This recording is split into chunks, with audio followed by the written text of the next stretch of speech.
राधे कृष्णा दोस्तों, सत्यभामा कौन थी और क्यों हुआ था श्री कृष्ण से सत्यभामा का विवाह? तो आइए जानते हैं। सत्यभामा श्री कृष्ण की 8 प्रमुख पत्नियां रुक्मणी, भद्रा, जामवंती, कालिंदी, मित्रविंदा, लक्ष्मणा, सत्या में से एक, जबकि कृष्ण की 3 महारानियों में प्रमुख थी। सत्यभामा अवंतिका, जिसे वर्तमान में उज्जैन कहा जाता है, कि राजा सत्यजीत की पुत्री थी। श्री कृष्ण और सत्यभामा के 10 पुत्र थे। श्री भानु, सुभानु, भानु, बृहद्भानु, स्वरभानु, प्राभानु, चंद्रभानु, भानुमान, अतिभानु और प्रतिभानु। इसके बाद आपको बताते हैं आगे की कहानी। श्री कृष्ण का सत्यभामा का विवाह कैसे हुआ था? तो सत्यभामा के पुत्र सत्यजीत के पास एक चमत्कारी मणि हुआ करता था, जिसके बारे में कहा जाता था वह सोना उत्पन्न करती है। एक बार सत्यजीत का प्रसेन नामक भाई उस मणि को धारण करके शिकार के लिए निकल जाता है। जब काफी देर होने पर वह शिकार से वापस नहीं आता तो सत्यजीत को लगा कि श्री कृष्ण जी ने उसके भाई को मारकर मणि चुरा ली। राज्य में श्री कृष्ण को लेकर के ऐसे बातें होने लगी। जब श्री कृष्ण जी को यह पता चला कि लोग उन्हें चोर समझ रहे हैं तो वे स्वयं प्रासेन को खोजने के लिए जंगल की ओर निकले। जब श्री कृष्ण जंगल में पहुंचे तो वे देखते हैं कि प्रासेन और उनका अश्व वह मृत्यु में पड़े हैं और मणि जिसे प्रासेन ने धारण किया हुआ था वह एक रीछ के पास है। वह रीछ राम भक्त जामवंत ही थी। तो जो रीछ थे वो राम भक्त जामवंत ही थे। तो जामवंत और श्री कृष्णा के बीच भयंकर युद्ध होता है और देखते ही देखते जामवंत पराजित होने की अवस्था में आ चुके थे। इसलिए उन्होंने अपने प्रभु श्री राम का स्मरण किया। स्मरण करते ही श्री कृष्ण ने राम का स्वरूप ले लिया। राम के रूप में आते ही श्री कृष्ण को देख करके जामवंत ने जैसे ही कृष्ण जी को राम के अवतार में देखा, वे अपने आंसुओं को रोक नहीं पाए। क्षमा मांगते हुए उन्होंने उस मणि के साथ अपनी पुत्री जामवंती जी को भी कृष्ण जी के साथ सौंप दिया। तो भगवान श्री कृष्ण उस मणि को लेकर के राजा सत्यजीत में पहुंचते हैं और उन्हें यह लौटा देते हैं। उस समय सत्यजीत को अपनी सोच पर बहुत ग्लानि हुई। उन्होंने श्री कृष्ण को एक हत्यारा और चोर समझ लिया था। इस पर सत्यजीत ने श्री कृष्ण के सामने क्षमा मांगी और अपनी ग्लानि को दूर करने के लिए पुत्री सत्यभामा को भी श्री कृष्ण जी को दे दिया। इस तरह से श्री कृष्ण जी के साथ सत्यभामा जी का विवाह हुआ।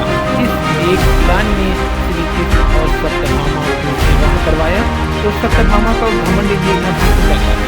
अहंकार से जुड़ी कुछ बताती है कि श्री कृष्ण द्वारका नगरी में अपनी पत्नी सत्यभामा के साथ सिंहासन पर विराजमान थे।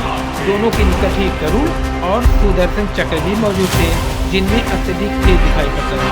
पास में बैठी सत्यभामा जी ने श्री कृष्ण से बातों में सवाल किया, हे प्रभु, आपने त्रेता युग में राम अवतार लिया था, तब अपनी पत्नी सीता थी, यानी आपकी पत्नी तब उस समय सीता जी थी, क्या वे मुझसे भी अधिक सुंदर थी? श्री कृष्ण जी अब समझ चुके थे सत्यभामा को अपनी सुंदरता का अहंकार हो चला। फिर पास में बैठे गरुड़ बोले, हे प्रभु, क्या मुझसे भी अधिक है कोई? इस पर सुदर्शन चक्र कैसे चुप रहेगा? वह भी बोले, प्रभु, मैंने तो आपको कितने ही युद्धों में विजय प्राप्त करवाई है, क्या भला कोई इस सत्ता में मुझसे अधिक शक्तिशाली हो सकता है? तो गरुड़ और सुदर्शन चक्र सत्यभामा अब इनकी बात करने के बाद श्री कृष्ण ने भाप लिया कि ये लोग एक दूसरे यानी खुद पर अहंकार हो चला है। तो अब तीनों के अहंकार को कैसे चूर किया प्रभु कृष्ण जी ने? किसका सत्यभामा की सुंदरता, सुदर्शन के अपने तेज और गरुड़ के अपने उड़ान। तो अब कृष्ण को तीनों का अहंकार तोड़ना था। श्री कृष्ण ने गरुड़ से कहा कि तुम हनुमान के पास जाओ, तुम हनुमान जी के पास जाओ, उनसे कहना कि उनके प्रभु श्री राम और माता सीता तुम्हारी प्रतीक्षा में राह तक रहे हैं। इसके बाद श्री कृष्ण ने सत्यभामा को माता सीता के रूप में तैयार तो गरुड़ को भेज दिए थे हनुमान जी के पास, जाओ प्रतीक्षा कर रहे हैं श्री राम और सीता हुआ है।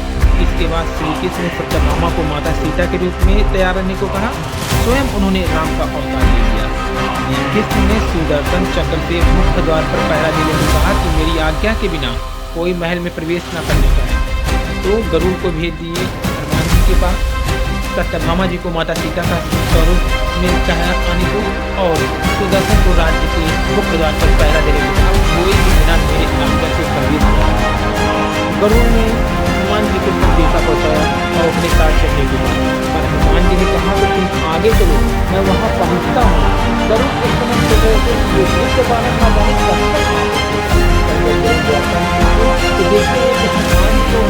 वही द्वारका में होता है। प्रभु श्री राम के चरणों में श्री कृष्ण के चरणों में बहुत नीचा रख चुके हैं। तो अब बारी थी किसकी? अब बारी है सुदर्शन चक्र की।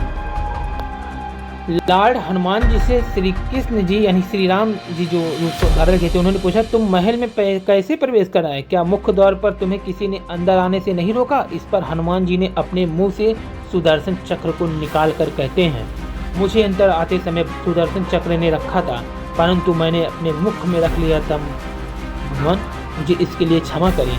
यानी सुदर्शन चक्र को हनुमान जी ने अपने मुंह में ले लिया था। इस समय तक गरुड़ को अपनी तीव्र उड़ान, सुदर्शन चक्र को अपनी शक्ति का अहम समाप्त हो चुका था, क्योंकि गरुड़ के तीव्र उड़ान से पहले हनुमान जी द्वारका में पहुंच गए थे। सुदर्शन चक्र जिसे अपनी शक्ति का अहम था, हनुमान जी मुंह में दबा दिए थे। हनुमान जी ने आगे कहा, हे प्रभु, आपने माता सीता की जगह सिंहासन पर एक दासी को क्यों विराजमान किया है?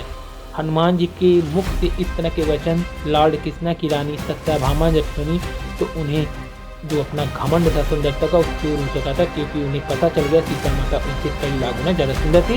हनुमान जी ने जब उन्हें सीता माता न समझकर दासी कहा तो सुंदरता पर सत्यभामा का जो अहंकार समाप्त हुआ। इसके बाद तीनों ही प्रभु की लीला को समझ गए और प्रभु के चरण में झुक गए।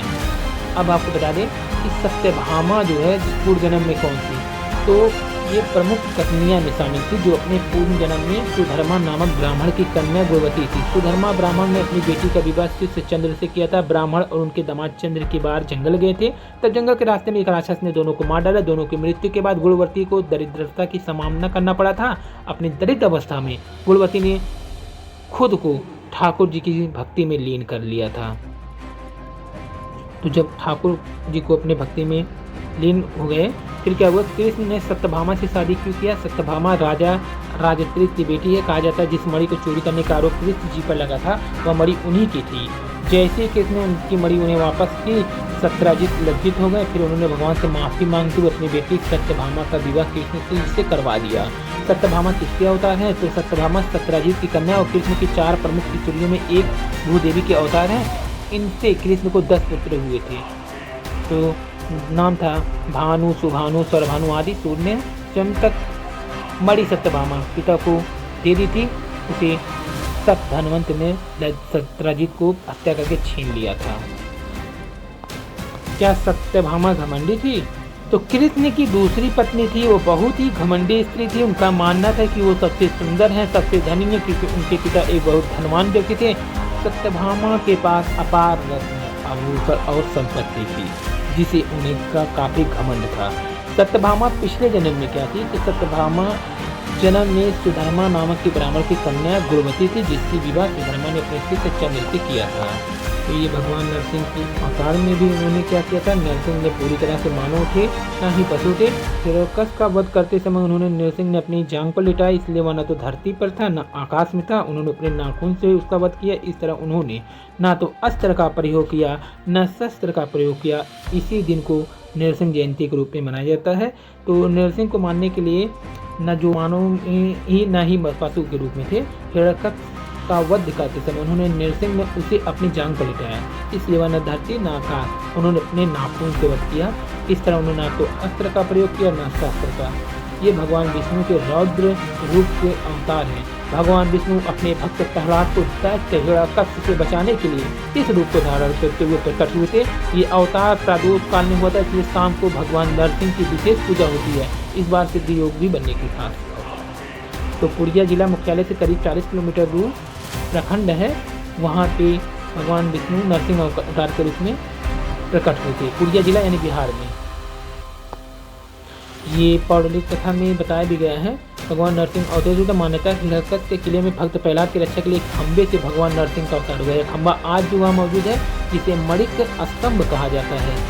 और होलिका दहन की परंपरा की शुरुआत वहीं से हुई। मान्यता है प्रहलाद के पिता हिरण्यकश्यप का किला टिकलीगढ़ में था। भगवान श्री कृष्ण के लिए नरसिंह के रूप में उग्र और शक्तिशाली माने जाते हैं।